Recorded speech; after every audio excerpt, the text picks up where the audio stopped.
I think we are very fortunate to have a UCI Hearing Center, a team of these Professor Zheng, Professor Lin, and Miss Hannah, and all another, I cannot remember all of them. It's kind of graduate students, PhD candidate. And also we have a special guest from Taiwan, Normal University Professor Chen. All welcome to our Evergreen class. We are very fortunate with their help. So we are very beneficiary from our today program. Hopefully everybody enjoy it. And the next program, I turn to Professor Zheng to introduce today's speaker and also how they assign their group on the hearing test. And thank you very much. Thank you. Well, thank you, Mr. Lin. Hello, everybody. Good morning. Good morning. So happy that I come back. I saw so many familiar faces. Hello again. I think today I'll start with our students here and our postdocs too. Philip Tran, Katie Turner, Selena Gay, Matt. They're the guys who are going to test their hearing, or some of your hearing today, right? And Katie will be in charge. And so the group coming out will see Katie first, and she will direct you. Just listen to her, follow her direction, all right? Do whatever she asks you to do, and then you'll be fine, right? Okay, all right, and as Mr. Lin introduced, I'm so happy to introduce Professor Ching-Hao老师. She's from 高雄师范大学, Kaohsiung Normal University, and she's I think the best audiologist in Taiwan. So if you have a hearing problem, you want to go back to Taiwan, or some of your friends in Taiwan who have hearing issues, I highly recommend you check her out. Okay? Right. And it's given me great pleasure to introduce today's speaker, my colleague, Professor Harrison Lin, who is a great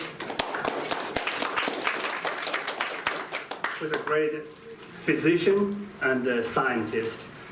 Harrison did his undergraduate study at Harvard University and the medical school at USC, and went back to Boston, did his residency at Mass Eye and Ear, also Harvard Medical School.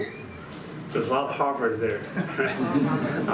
Then he came back and did a 2-year fellowship at the UCSD, and become a specialist, right, in ear-related diseases. And we're so fortunate, to have Harrison join our faculty at UC Irvine. And today, he's going to talk about hearing loss. All right, and let's welcome Professor Lin. And the students and I will go back, and so those who will do your hearing test, just follow us. I guess Group A should go with Katie? Okay. All right. Well, thank you very much. Report room 22. Send report room 22. Thank you very much, Dr. Zhang. Thank you very much, Mr. Lin, for inviting me to speak today. 我父母也是从台湾来的，可是我是美国出生的，所以我中文不是讲得很好，所以不好意思，我得用英文来给你们讲。如果讲完以后还有问题，我可以 maybe 可以用中文跟你们talk. All right, so I'm just basically going to give a brief overview of hearing loss, just kind of give everyone a background about the anatomy, the epidemiology, the anatomy, a little bit about the hearing test that some of you will get today, and if you have some hearing loss issues, you can go in and get your hearing tested and kind of know what to expect, the different types of hearing loss, and potentially hearing loss solutions. If we have time, we'll talk a little bit about our research that Dr. Zhang is leading along with myself in hearing loss solutions and tinnitus solutions. But another apology here, I do have to run and do a cochlear implant this afternoon, so I may have to cut that short. Hearing loss is the third most common physical ailment in the United States after arthritis and heart disease. So very prevalent. You know, most of you in this room probably have some degree of hearing loss. At least 15 to 20% of all adults in the United States have hearing loss. And then by the age of 65, closer, okay, thank you. By the age of 65, 1 out of every 3 people will have some degree of hearing loss. Maybe some of your children may have some hearing loss as well, and because as much as 30 out of every 1,000 school children will have some degree of hearing loss. So it's very, very prevalent. If you don't have hearing loss, chances are someone else, you know, maybe the person besides you or someone else you know has hearing loss. The good news is, unlike, you know, cancer or arthritis, there's usually very, very good solutions to hearing loss. Those with hearing loss, you know, 9 out of 10 to 95% of people, you know, there's a solution. There's a very good solution to your hearing loss. And about 10% of them can potentially be helped by some sort of surgery, such as cochlear implants, which we'll go into in a little bit, or surgery for you know, infections that maybe you've had in your ears in the past that have compromised your hearing. And the remaining group in this 95% of people who have correctable hearing loss can be helped with simple hearing aids, and we'll go over hearing aids and why they're pretty useful devices in a little bit. We're going to talk a little bit about anatomy of the ear so that we're all talking the same language. This is the right side of your ear, of someone's head, and then cut through my ear canal in this plane. And then if you take away my face part, basically if you cut off my face and then look at me from the front, you would see this. So here's your ear, this is your ear canal, this is your eardrum, and then connected to the eardrum are 3 hearing bones called the malleus, incus, and stapes. And then the stapes then connects to this snail-like structure called the cochlea. So sound waves from my voice right now are being picked up by your ear and then funneled into your ear canal. So this vibration, this mechanical energy of my voice, and the kids outside are vibrating your eardrum, and then vibrating your malleus, and then vibrating your incus, and then vibrating your stapes. And the stapes then delivers that energy into this fluid-filled structure, very highly specialized fluid-filled structure called the cochlea. And it's in this cochlea that there are specialized cells called hair cells. You may have heard about these hair cells. But when the fluid that's surrounding these hair cells are pushed by the stapes, and then it pushes these hairs in one direction or another, and then that physical movement actually makes these cells generate electricity, and then that electricity stimulates your hearing nerve, and then that goes up to your brain so you can hear. So going back to this picture, the way it goes is mechanical energy flows through your ear canal, vibrates your eardrum, then your 3 hearing bones. The mechanical energy then is delivered to the fluid-filled structure of the cochlea, and then that converts mechanical energy into electric energy that's transported through your cochlear nerve or your hearing nerve to your brain. So that's how you hear. Okay? So yeah, again, these are the specialized hair cells, and over time, these hair cells do diminish. They don't replicate, unlike your skin or your hair, which continuously divides. The hair cells that each of us were born with are the same ones we have right now. And over time, and sometimes with noise or sometimes with drugs, they can die and they're not replaced. So that's the primary reason why a lot of people have hearing loss. Okay, so let's moving on to the hearing test. How many people in this room have had a hearing test before? Okay, not that many. Those of you who have, you know what it's like, but those of you who haven't, this is basically what we call the EKG of the ear. I mean, probably all of us have had EKGs before, and we know that it's a very objective, very scientific way at basically detailing the status of your heart. The audiogram is a very, very objective and repeatable way of determining your ability to hear. And we're going to go over each of the parts of the hearing test in detail here. So basically, typically there's an audiologist, so this is a PhD level audiologist, a hearing tester, who administers the test.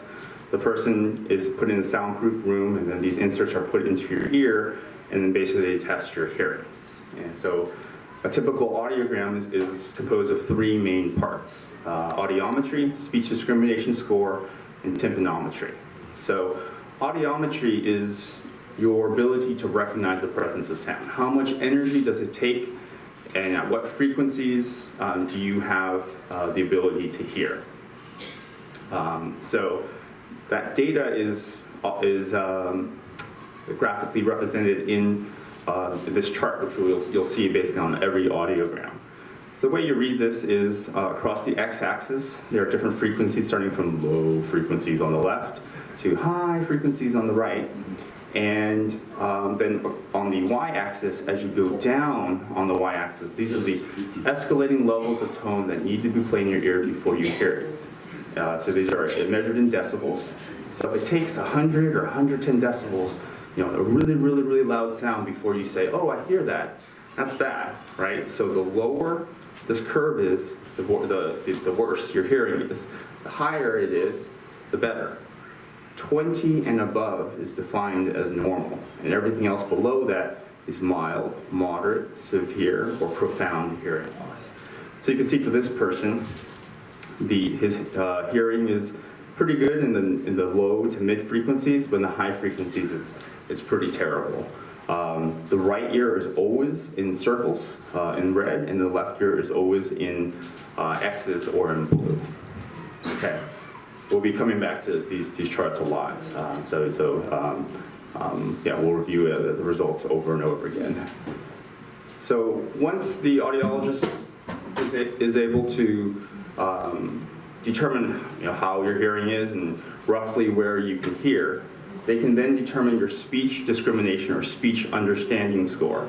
So it's one thing to be able to say, oh, I hear that sound. It's a whole other thing to be able to take a sound that you can hear and then extract the details and the characteristics of it so that your brain can understand exactly what the sound is like. So once the audiometry is completed, the audiologist then provides you with a list of about 25 to 50 words, usually 1 or 2 syllables, and basically you have to repeat them. So that these words are played very, very loudly in your ear so that you definitely can hear it, and then you just need to repeat it, and hopefully repeat it correctly. And your score is basically like grades at school. 90 to 100%, A plus, great results. Hopefully most of us are in the 90s here in this room. 80 to 90, B, not bad, but could be better. 70 to 80 is a C, so it's not great. And then everything else below that is not very good. So if you're in the 50s to 69%, that's technically failing, but it's still potentially usable. But then if you get to below 50% and you're missing 1 out of every 2 words, then that's what we call unaidable hearing or not useful hearing. So if you routinely cannot differentiate fat from cat or itch from pitch, even with context and conversation, you're not going to be able to follow the conversation. You'll be lost. So that's not useful hearing. And we're going to talk about what we can do about that a little bit later. And finally, tympanometry. I don't think we're going to do this today, but this is not so much a test of your hearing, but more of your anatomy and hearing health. We'll go over that very quickly. Going back to the anatomy, here's your ear canal, your eardrum, and then the space behind the eardrum is called the middle ear. So this is the outer ear, space between the eardrum, where the eardrum, the hearing bones, and the space is called the middle ear, and then the cochlea and the nerve are called the inner ear. The only connection the middle ear has with the outside world is through this tube called the auditory tube, or the eustachian tube. Some of you may have heard of that. When you go on an airplane and your ears feel all full and you gotta move your jaw or try to yawn or pinch your nose and blow and try to pop your ears, you are pushing air through the auditory tube or the eustachian tube to get this ear to clear. And so we should all be able to do that pretty easily, and if you can't, then you could potentially have problems with your hearing. And so the test is denoted, the results can be one of three things: type A, type B, or type C. Type A is normal. Basically, long story short, the middle ear should always be at atmospheric pressure, but there's always a constant push towards negative pressure in the middle ear because the lining of the middle ear is constantly absorbing gas, and that's why you need your eustachian tube to open every time you swallow or every time you yawn. So if it is atmospheric pressure, the peak of the curve will occur at 0 or at atmospheric pressure, and that would be normal. If you can't open your eustachian tube, you can develop fluid in your ear space, and then that fluid prevents the eardrum from moving at all. So you would get a flat or type B tympanogram. Or if you have a hole in your eardrum, the eardrum will not move, and you'll have a type B tympanogram. If you don't have fluid, but you still have negative pressure in the middle ear space, you'll have a type C, or a negative pressure in which the peak of movement of the eardrum is negative. And so these, most of you probably don't have this, but if you do, that is something that there are things that a physician like myself or a laryngologist like myself can help to optimize your eustachian tube function. That's not super important today, but something to keep in mind. And when they do the test, if you were to get a hearing test, you'll understand why they're doing this. Okay, moving on to types of hearing loss. Basically, it comes down to three different types of hearing loss: conductive or mechanical hearing loss, sensorineural or nerve hearing loss, and then a mixture of both conductive and sensorineural, called mixed hearing loss. And we'll go over each of these in detail. Going back to the anatomy, so as I mentioned before, the energy from my voice is going into your ear. So this is mechanical, pressure, energy that's going into your ear, vibrating your eardrum, vibrating your hearing bones, and then it's delivered to the cochlea, which is then converted to electricity. So at that point, it is electric energy and more of a nerve energy now. So if there's a problem with the conduction of the energy through the air to the nerve, then that would be a conductive hearing loss. So you can imagine if you have a big piece of earwax right here and sound can't get in, that would cause a conductive hearing loss. Or if you have fluid here or a big hole in your eardrum, that would cause a conductive hearing loss. There's nothing wrong with your nerve, it's just that sound energy from my voice can't get to your nerve. If you have a problem with your nerve, for instance, if your hair cells aren't working so great or have died off, or you have a tumor here, or you have a problem with the nerve, then you would have a nerve hearing loss. So if there's a problem in the outer ear or the middle ear, that would cause a conductive or mechanical hearing loss. And if you have a problem with the nerve, then you would have a sensorineural or nerve hearing loss. And the audiologist, if you were to get a hearing test, would be able to differentiate the two. And so going back to a sample hearing test, this person has his right ear, is hearing below normal, in these circles here, in both ears, in the right and left ears. Remember, normal is 20 and above, and at pretty much all frequencies, he is hearing below normal. And if you are hearing below normal through your ear canal, it's then the job of the audiologist to determine whether or not it's a conductive or mechanical or nerve hearing loss. And the way they test that is that after testing your hearing through your ear canal, they then attach a hearing delivery system or a device behind your ear back here. So by delivering sound energy through your skin and through your bone, you bypass the ear canal, you bypass the eardrum, you bypass the hearing test, and can deliver energy directly to your nerve. And so that can test your potential or your nerve hearing. And that's denoted in these brackets here. So this person here has perfect hearing nerve. I mean, the nerve is totally fine, but because of some mechanical obstruction, maybe he's got earwax in both ears, or there's holes in both eardrums, or the hearing bones are damaged. There's a inefficiency of the delivery of the energy to the hearing nerve, which is working perfectly. Okay? Does that make sense? In contrast, someone who has a nerve problem won't have normal nerve hearing. So in this person's hearing test, you can see that this person has in both ears a down-sloping kind of normal to mild hearing loss to all the way down to moderate to severe hearing loss. And then the audiologist then tested the nerve hearing behind the ear. And you can see these brackets are basically where the nerve, where the air, what we call the air line through the ear canal is. So there's nothing wrong with the conduction of the energy to the nerve. It's just that the nerve isn't as good as normal. And if you were to have both, then you would have a mixed hearing loss. So you can see this is the nerve hearing line in brackets, and it's below normal. So there's a nerve hearing loss. And then there's this gap here between the air line, these X's and O's. So this person hears pretty terribly, not only because the nerve doesn't work so well, but because there's a mechanical issue that additionally contributes to a loss of sound energy, and thus this is a pretty bad hearing loss for two different reasons. Okay, so let's talk a little bit about solutions and problems, solutions to both of these problems, conductive hearing loss.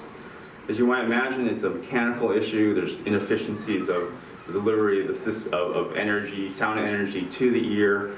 So it's something that you can probably fix through non-surgical or surgical methods. So it is usually temporary. So it could be just simple earwax in both ears, or you got water in the ear after a shower or after swimming, and so that's ear canal obstruction, and then usually over time that will get better. You can have a fluid, or we call otitis media, if it's infected, or if it's not affected, otitis media with confusion. You have fluid behind the eardrum, and you can imagine that's going to dull the energy of my voice to your nerve, and so that is usually temporary, or sometimes require placement of tubes, for instance, to remove remove that fluid. How many of you here have had children who've needed ear tubes in the past? Anyone? You know what I mean by ear tubes? You have to take your kid to the doctors because they have lots of ear infections. Does that sound familiar to anyone? Yeah, a few nods here. But it's actually, the placement of ear tubes in children is actually the most frequently performed surgery in the United States. So it's very, very common to have fluid behind the ear, especially in children, because their eustachian tubes, as I described before, are just immature as they grow and don't work as well as children, but then usually improve their performance as we get older.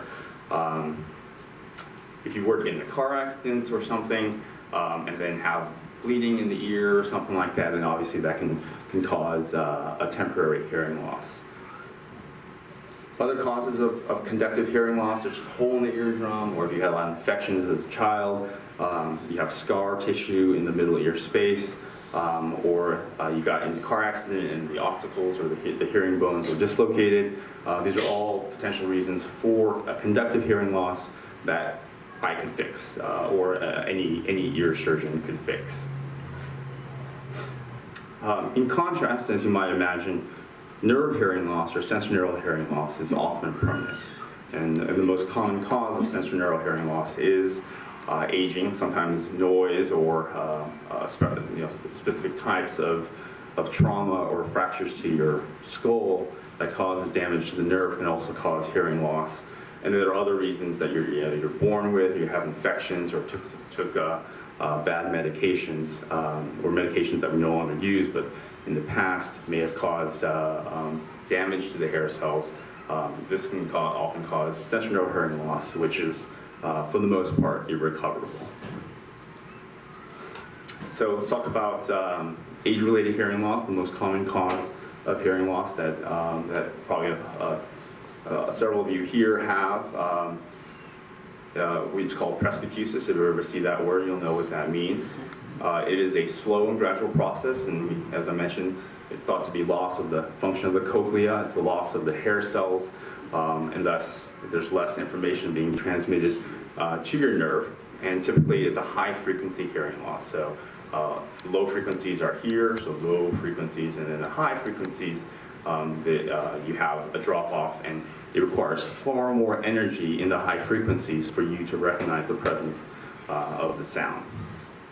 And for the most part, and probably in a room like this, it's not a problem. I probably have a 500 or 1,000 hertz voice. It's relatively quiet. There's no competing sounds, and so for the most part, it doesn't present a problem. However, if you're in a noisy environment, for instance, if you're in a restaurant, in a crowded restaurant, lots of tables, that background rumble that's going on in the restaurant is often a low frequency rumble. And so that cancels out, that can often cancel out your friends or your husband's or your wife's voice, the low frequency aspects of their voice. You can't hear the low frequency sounds. And you have to rely on your high frequency hearing to understand what's being said to you, the person at your table. But if your high frequency hearing is poor, then it can be incredibly frustrating to follow the conversation. So many people who have high frequency hearing loss or age-related hearing loss, they have no problem when they're talking to me in a quiet exam room in the clinic, but they do report that in the restaurant, or if there's TV going on in the background, that they just can't hear, and they're all constantly saying what, and asking people to repeat themselves, which can be frustrating in and of itself.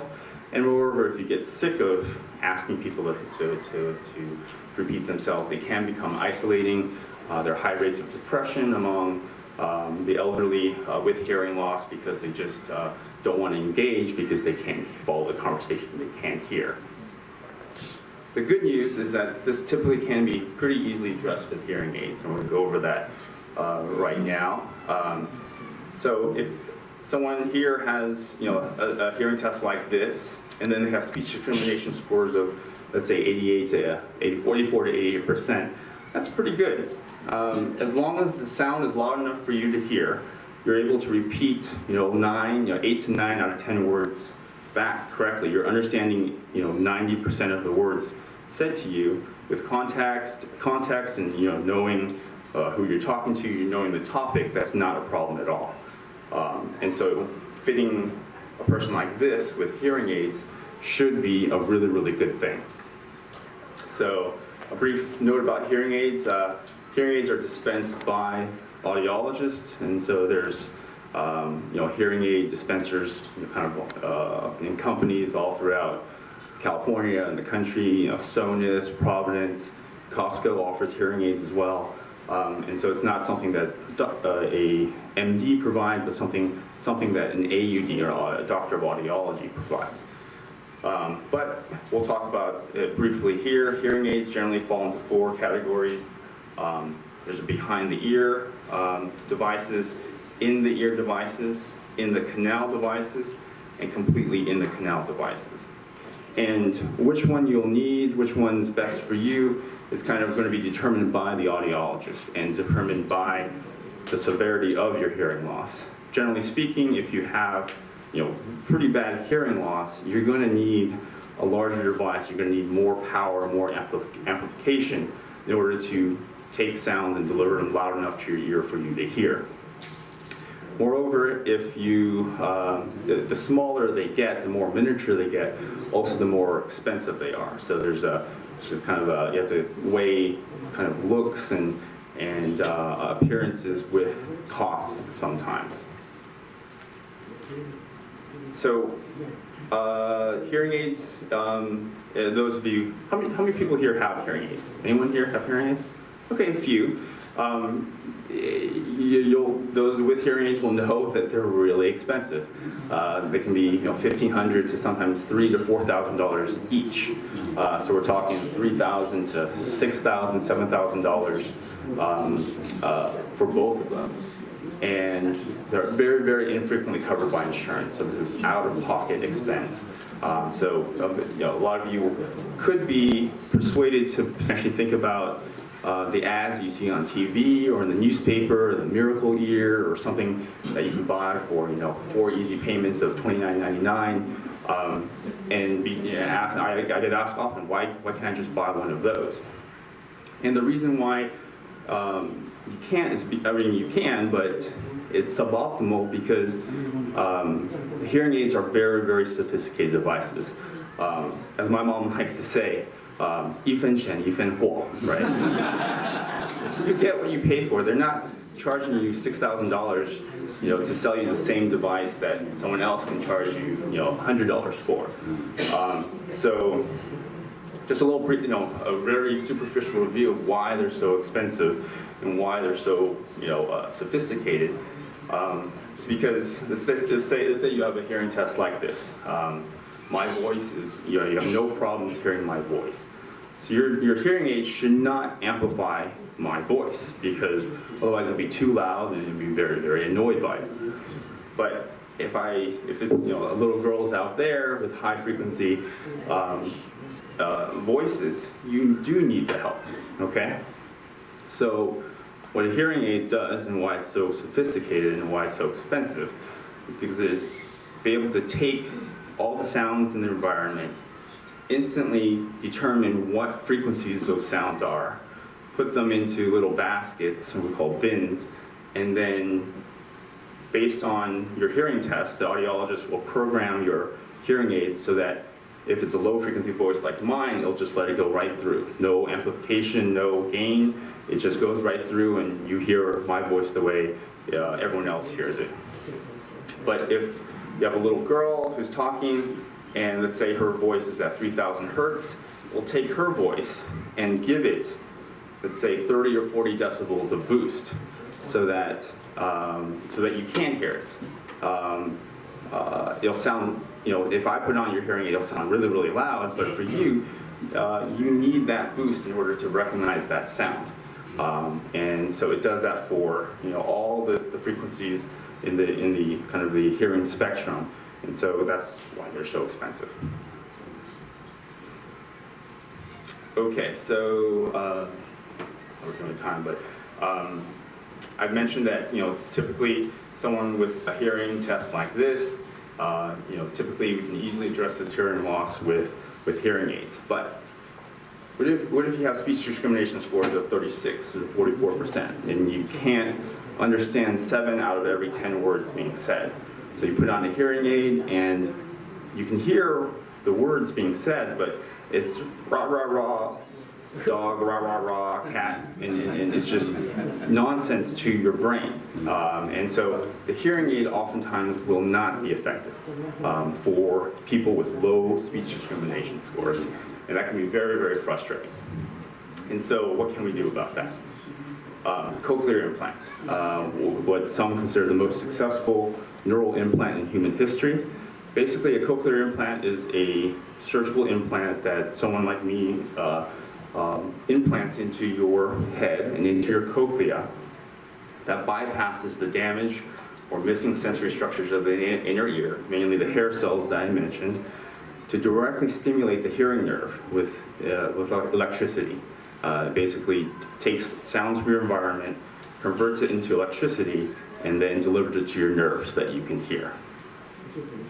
So you can see, over almost 1 million people in the world to date have gotten this. It was just developed about 20 or 30 years ago. It's becoming more and more popular. You can see we can put it into children as young as 1 year old, and then adults. We've done 80 people in their 80s. I'm doing someone in their 60s in an hour. So this is something that basically applies to anyone from pediatric to the elderly population. And so how does it work? Basically there are two components. There's the internal component that I put on, and then an external component that the audiologists put on after about a month after the surgery. So you can see this is the external component, and then on the inside is this component that I put in. So magnified here, this is the internal component. And basically this little coil here goes into your cochlea, into that snail-like structure that you saw before. And there's about 20 or so different electrodes that can stimulate your hearing nerve in 20 different places so that you can potentially get about 20 different frequencies of sound, enough that you can understand speech far better than you were before the surgery. This is the stimulator. This is a coil that receives information from the external component. There's a magnet here, a magnet there, so it magnetizes to your head, like that. And then this here goes behind your ear and has a microphone, sometimes two microphones, that takes sounds from the outside world, converts it into electrical signals that goes into this coil here, and then it transmits through the skin to the internal component and tells the device which of the 20 or so electrodes to fire instantly, so that you can hear pretty quickly, or just hear in real time. So basically, similarly, it's just another cartoon here. This thing here magnetizes to the head, and you have a behind-the-ear device, and then this part communicates with the internal component, which then tells which of these 20 or so to fire, and then you can hopefully hear far better than what you were hearing before the surgery. Another picture, as you can see, the snail-like structure is a fluid-filled structure. This is the nerve itself. The hair cells that I mentioned would be roughly here, and if your hair cells are gone, you can't get the nerve to stimulate, and so we put in an implant and just overdrive it and get it to stimulate, get it to signal through electricity through the implant. There are criteria for, this is a lot of words here, but basically in order for you to qualify for a cochlear implant, your hearing has to be pretty bad. Otherwise, Medicare won't pay for it, your insurance company won't pay for it. And so there's very, very strict criteria, special testing that you need to complete in order to have the audiologist say, okay, your hearing is really, really terrible. Chances are your hearing is going to be much better after the surgery, so it is justified to have insurance pay for the surgery and for the device in adults, children, and even infants. The surgery itself is about a 3 or 4 hour surgery, outpatient surgery under general anesthesia. Basically, I just have to make a small incision behind your ear. You'll probably feel the device underneath your skin up here, but over time you kind of get used to it. There's no stitches to remove. As I mentioned, you go home the same day.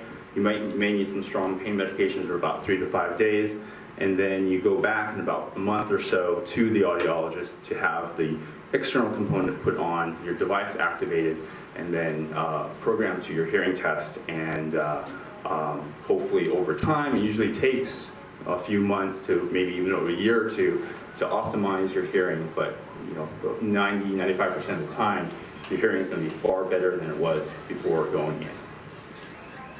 The risk of surgery, as with most surgeries, are there, but the way it was phrased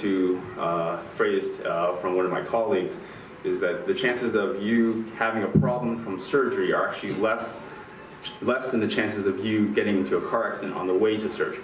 And so there's very, very small chances of risk of surgery, but yeah, it's something that we all have to recognize and acknowledge.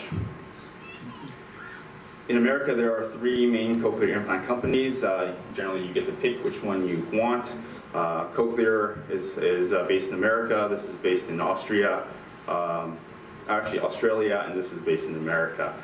So these are the 3 main companies. Incidentally, just so you're aware of the greatness that we're all, the presence of greatness here, Dr. Zhang is the founder of Neurotron, which is the largest cochlear implant company in China.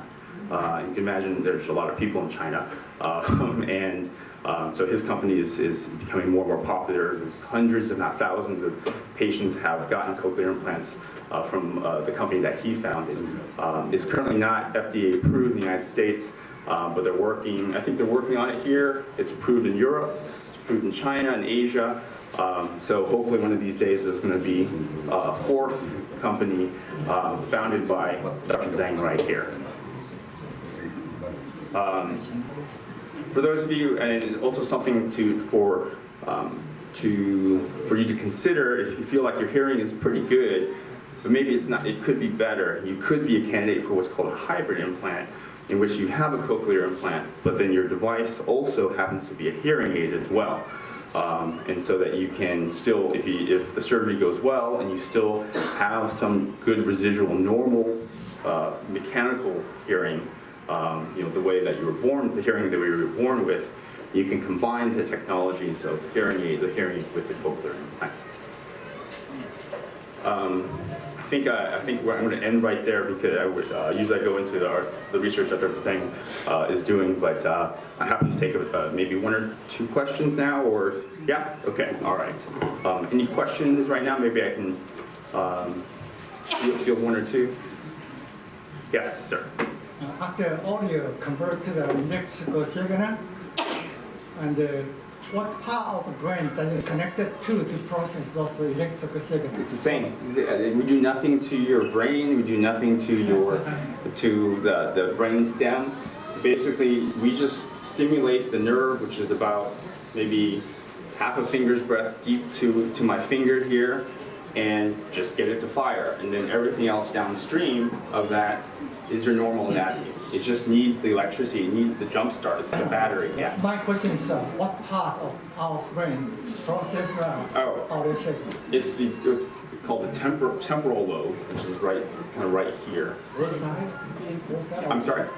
One side? Or Both sides, yeah. So the auditory cord, no, like right here, like maybe a finger's breadth down deep to my fingers in the temporal lobe. I have one more question. Yeah, of course. What part of the, talking about total expenses, what part of the expenses paid by Medicare and what part we have to pay by ourselves? For the cochlear implant or the hearing aid? Would you repeat the question? Oh, yes. So you're asking about what part is covered by Medicare and which part is covered by out-of-pocket expenses for what? For the cochlear implant or for the hearing aid? Hearing aid, oftentimes, Medicare usually doesn't cover hearing aids. Basically, hearing aids generally in California are only covered by Medi-Cal or Cal Optima, or if you're in the military, by the VA system. But otherwise, most insurance companies do not cover it, but you certainly, before you buy it, should call your insurance carrier and ask about any coverage of durable medical goods.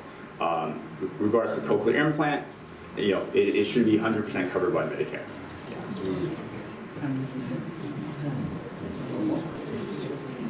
Maybe this question is in the honor. Can you elaborate a little bit more about the tinnitus? Ringing in the ear is quite prevalent among the elderly. Yes. Thank you. So basically, a brief word or 2 about tinnitus. Again, Dr. Zhang is a world expert in tinnitus. He has it's called an R01 grant, basically a National Institutes of Health or NIH grant. Very, very few are given out. Multi-million-dollar grant to study tinnitus. So I just want to again acknowledge the greatness that we're all in the presence of. Long story short, tinnitus, yeah, very, very prevalent issue and can be very, very troubling. If you our National Academy of Otolaryngology, American Academy of Otolaryngology Head and Neck Surgery reviewed all the literature about treatment options for tinnitus, for chronic bothersome tinnitus. So if you have tinnitus, I actually have tinnitus, and it doesn't bother me at all. But if you do have tinnitus and it does bother you, and you do want something to be done for it, there are basically two strong recommendations to address tinnitus. Number one, hopefully you have some degree of hearing loss. If you have hearing loss and tinnitus, getting a hearing aid more often than not will actually improve your tinnitus symptoms.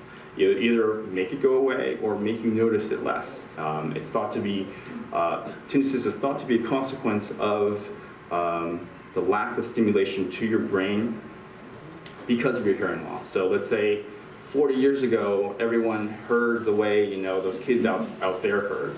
And so the hearing part of the brain below is getting 100% at say X amount of stimulation all day long. Every last sound, every last wind gust you hear. But let's say now you have a hearing loss like some of the audiograms that I showed here.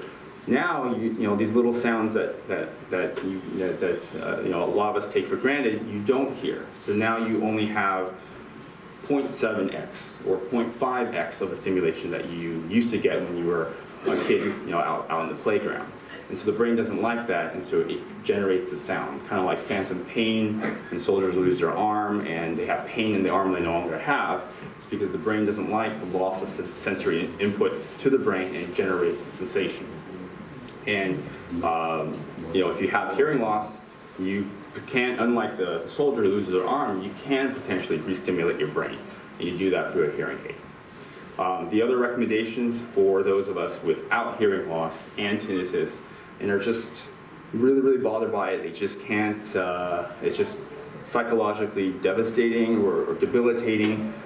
There's a specific type of psychotherapy that you can go through that will actually structurally change your brain such that it doesn't bother you. It bothers you less, or it creates less negative emotions from it, and makes you think about the tinnitus for less minutes and hours of the day. And that's called cognitive behavioral therapy, or CBT.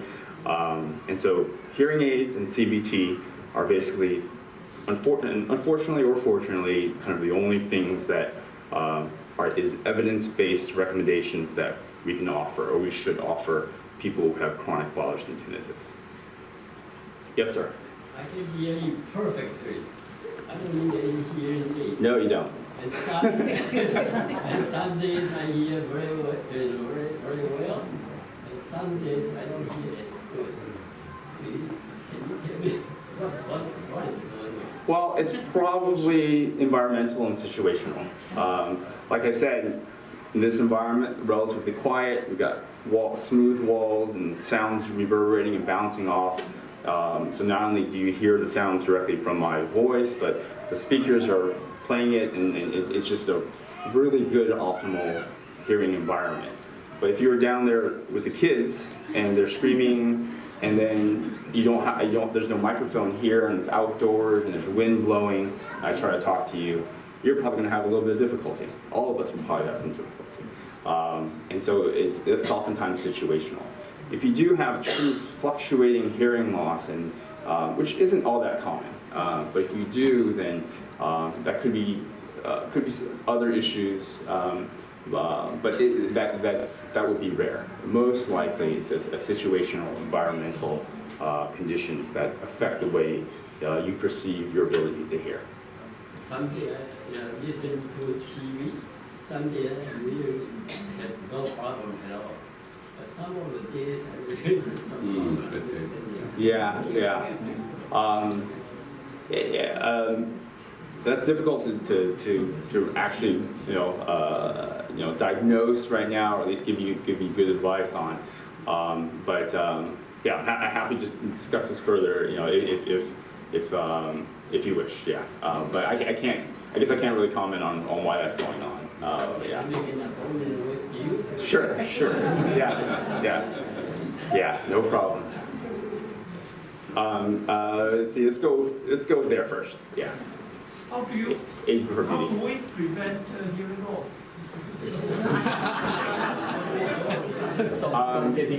Yeah, the only thing you can do is basically prevent noise-induced hearing loss, and that's by protecting your ears and minimize the use of earplugs and loud noises to your ear. Age-related hearing loss is probably going to be 99% genetic, and so you're stuck with that, unfortunately. Yeah. Yes, sir. Okay. Today's earphone is very popular. Yes. Start from the little children to me, actually. Can earphone change your hearing Yes. ability? Short answer is probably yes, because earphones, although there's often a cap, like iPhones have a cap of delivery of 96 decibels. 96 decibels is still a good amount of still pretty loud, especially if you are hearing at that, if they're playing 96 decibels into your ear for all day long. So it's not only impulsive or loud noises that occur with gunfire or with an explosion, but if you have low-level constant exposure, that can also be detrimental to your hearing as well. So you just want to, if you're listening, to Dunleavy Dream or something like that, just make sure it's not too loud. Yeah. Yes. How do you remove the earwax without damaging? That is, I get asked that all the time.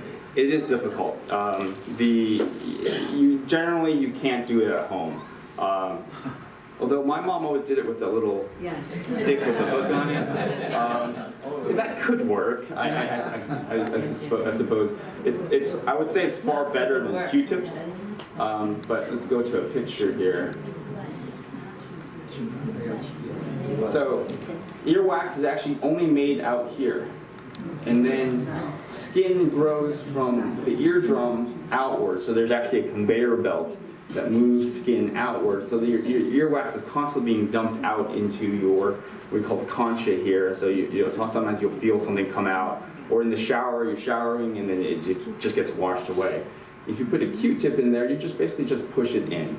And so it's very hard. If you have that, that Taiwanese little hook thing, I guess hypothetically you could get it out. I can't officially recommend that, but it worked for my mom, so I suppose I think I give a pass for that. But generally, I have people who come in every 6 to 12 months, so that I can under a microscope take it out. It's just something that some people have to do on a regular basis. As long as it's not obstructing your ear completely and not debilitating your hearing, there's no reason to take it out. Just leave it in there. It prevents infections. It's good stuff. Yeah. Any simple remedy as airflow descending for the discomfort? Okay, good question. So back to the eustachian tube question here. As you go down, and he's right, descent is harder to clear your ears than ascent. Because as you go from a low pressure to high pressure situation, it is harder physiologically to clear your ears. Short answer, the one answer that I always give is basically about the time when you have to buckle your seatbelts, and and the airline hostesses have to stow away the trays. You take Sudafed and spray your nose with Afrin, and that can open your eustachian tube on the nose side. And then as you're going down, try to pinch your nose and blow, and try, constantly as you're going down, try to clear your ears, and that should hopefully relieve your discomfort. And so, yeah, and if it hurts on going up, roughly the time you board is when you take your Sudafed and spray your nose with Afrin. These are all over-the-counter medications that, as long as your heart can take it, it should be fine. It should help. When we go to swimming, how do we protect our ear? You don't need to protect your ears. Your swim. It should be fine. Don't use Q-tips after you swim, because if you have water in your ears and then you use the hook thing or Q-tips, you can abrade the skin and cause an infection. But otherwise, if you have water in your ears and you just kind of try to knock it out, or take a hair dryer and on low or off heat settings to try to evaporate the air. Yeah, but don't use a Q-tip. Never use Q-tips, actually. Yeah. How about that? Yes? Can you briefly talk about the vertigo? Yeah, It's happened a lot to the aging group. It's true. So, Yes. what is the best way to prevent, or is there any way to prevent? Okay, good question. Dizziness and vertigo is a broad topic. As long as we're talking about dizziness caused by the inner ear. So, I think all of us, to some degrees, will get dizzy when we stand up too quickly. That's not an inner ear issue. That's most likely a blood pressure issue. It's something that, yeah, if that happens a lot, you may want to talk to your primary care doctor or your cardiologist about that. But if we're talking about inner ear or ear vertigo, there are a number of causes for true vertigo or true dizziness from the inner ear. Probably the most frequent is going to be positional vertigo, in which when you lie back down at night, the room spins for a few seconds. And it can be pretty scary. And for that, there is very, very effective maneuvers, exercises that you can do to correct that. And I guess I can do that. If that were to truly happen, I can take you through that. Alternatively, if it's happening to you, let's say it happens to you tonight, you can go on your iPads and YouTube positional vertigo, and you'll often find videos of physical therapists who will take you through what's called the Epley maneuver, and you can do it right on your bed and just kind of watch how they do it, and it takes about 2 minutes, and 90 to 95% of the time it's very, very effective. So that's positional vertigo. If you're having debilitating, several minutes to hours of vertigo and dizziness frequently, sometimes that can be a migraine issue. That's something that you would want to talk to me or talk to your primary care doctor about, because if it's really debilitating and you're having a lot of vertigo attacks, several times a week or several times a month, then there are very, very effective medications that we can do to prevent that. Those are probably the two main causes of vertigo. There are other rarer causes that would require more, basically a clinic visit, basically to discuss further. Does that work? Okay? Yeah. Okay. Good. That's all? Okay. No, you're talking about your 11 leaving? Yes. That's about time. It's about 11. Okay. Yeah. Fantastic. All right. Thank you very much. Thank you.